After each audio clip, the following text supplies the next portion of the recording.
안녕하세요, 여러분. 우리 아무것도 두려워 말라 같이 찬양 드리도록 하겠습니다. 아무것도 두려워 말라. 주 나의 하나님이 지켜주시네.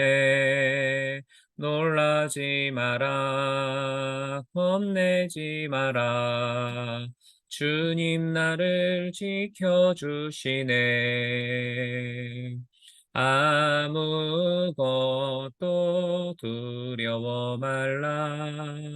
주 나의 하나님이 지켜주시네. 놀라지 마라. 겁내지 마라. 주님 나를 지켜주시네. 내 맘이 힘에 겨워 지칠지라도 주님 나의 힘이 되시네. 세상의 험한 풍파 몰아칠 때도 주님 나를 지켜주시네. 주님은 나의 산성, 주님은 나의 요새, 주님은 나의 소망, 나의 힘이 되신 여호와. 주님은 나의 산성,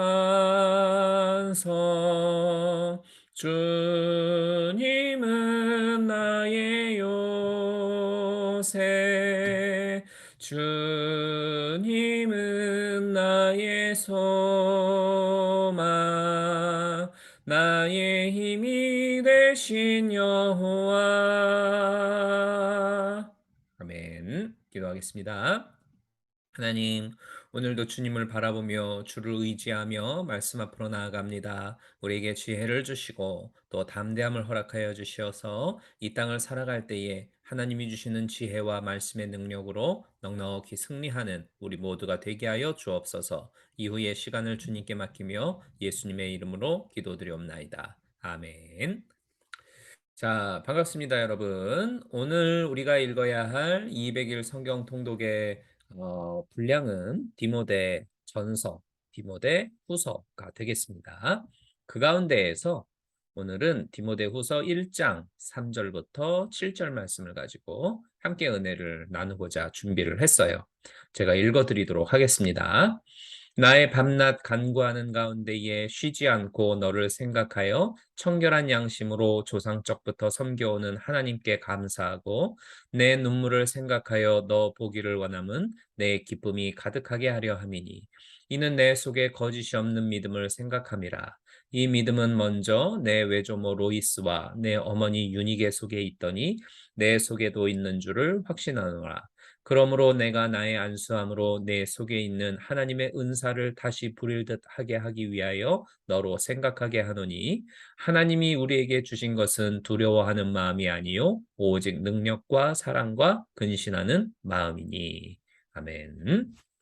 자, 이 디모데 전서 후서는 하나님께서 사도 바울이죠. 네, 사도 바울이 로마의 감옥에 갇혀 있었을 때에 두 번째로 이제 잡혀 들어갔거든요. 근데 이제 바울이 순교하기 직전에 그의 사랑하는 동역자고 또 영적인 아들이라고 여겼던 디모데에게 격려와 위로를 주기 위해서 디모데에게 썼던 그러한 편지의 내용이 되겠습니다. 당연히 이제 주인공은 디모데가 되겠죠. 디모데는 이 다신교를 믿는 헬라인 아버지하고 경건한 유대인 집안의 어머니 사이에서 태어났어요. 이 5절에서 보면 디모데의 어머니 유니게와 외할머니 로이스가 디모데를 믿음의 사람으로 키웠다라고 기록을 하고 있는 걸 보면 아마도 디모데의 아버지는 여전히 하나님을 믿지 않는 그런 불신자로 남아 있었을 여지가 크겠다 생각이 들어요.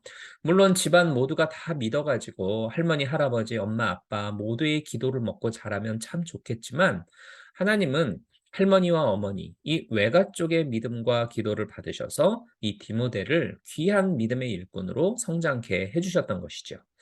우리 성도들 가운데에서도 모두가 아니라 어느 한쪽만 하나님 믿는 믿음을 지키며 살아가는 분들이 계실 겁니다. 홀로이 지켜가는 그 믿음이 힘겹고 또는 외로울 수도 있겠지만 중요한 건 그 한 사람, 바로 여러분의 믿음을 보고 계시고 기도를 하나님이 들으신다라는 사실이에요. 그러니 끝까지 믿음을 잘 붙들고 살아가시면서 하나님의 역사를 체험케 되기를 주님의 이름으로 축복합니다. 자, 이처럼 디모데는 어머니와 할머니의 믿음의 양육을 통해서 잘 성장한 온순하고 훌륭한 품성의 젊은이였어요. 그런데 한 가지 특징적인 것은 뭐냐면 그의 성품이 매우 소심해서 사람들한테 상처를 잘 받고 겁이 많아가지고 작은 사건에도 쉽게 두려움에 빠지는 그러한 기질을 가지고 있었어요. 그런데 어느 날 날벼락 같은 소식이 전해져 옵니다. 바로 바울이 로마 감옥에 갇히게 되었는데 이번에는 진짜 죽을 상황에 놓이게 되었다라는 참 막막한 이야기였죠. 이 소식을 접한 디모데는 큰 두려움에 빠지게 됩니다. 지금껏 바울과 늘 같이 행동하면서 복음을 전해왔던 디모데였기 때문에 여차하면 자기도 바울과 한패로 엮여가지고 투옥될지도 모르겠다라는 이런 생각이 들었던 거죠.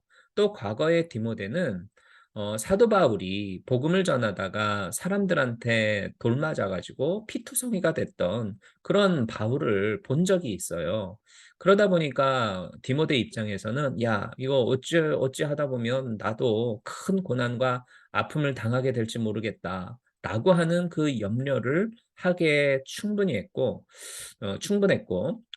결국은 그런 염려로 인하여서 이 디모데는 두려움에 빠지게 되었던 겁니다. 이 바울은 디모데의 성품과 기질을 누구보다도 잘 알고 있었죠. 그래서 두려움에 사로잡혀 있을 수 있는 이 디모데를 생각하면서 그를 위로하고 격려할 필요가 있었습니다.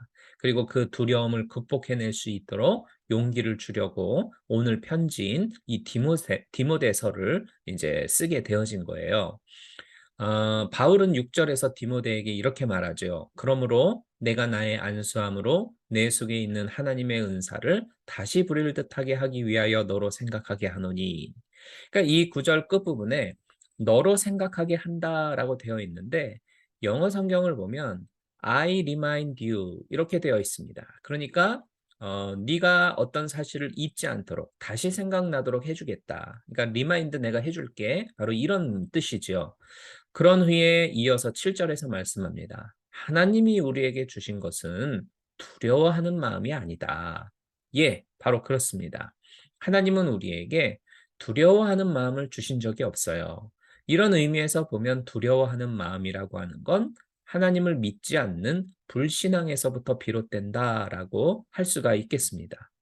예수님과 제자들이 배를 타고 갈릴리 바다를 항해하는 중이었어요. 갑자기 폭풍이 발생하면서 배가 요동을 치게 되었을 때에 제자들은 야, 우리 모두 여기서 다 죽게 됐다 하면서 큰 두려움에 빠지죠. 이들의 두려워하는 모습을 보신 예수님이 어찌하여 무서워하느냐? 담력이 없는 자들아 이러지 않았어요. 믿음이 적은 자들아 이런 말씀을 하셨죠. 어찌하여 무서워하느냐 믿음이 없는 자들아 이렇게 말씀하셨어요. 물론 두려워할 수밖에 없는 상황이라고 하는 건 존재할 수가 있습니다. 폭풍이 불고 막 배가 흔들흔들 하는데 당연히 두렵지. 왜 두렵지 않겠습니까? 그러나 그 두려운 마음보다 하나님을 믿는 믿음을 더 크게 키워내야 하는 게 세상을 살아가는 우리 믿음의 사람들의 방식이라는 것이죠. 다윗을 보십시오.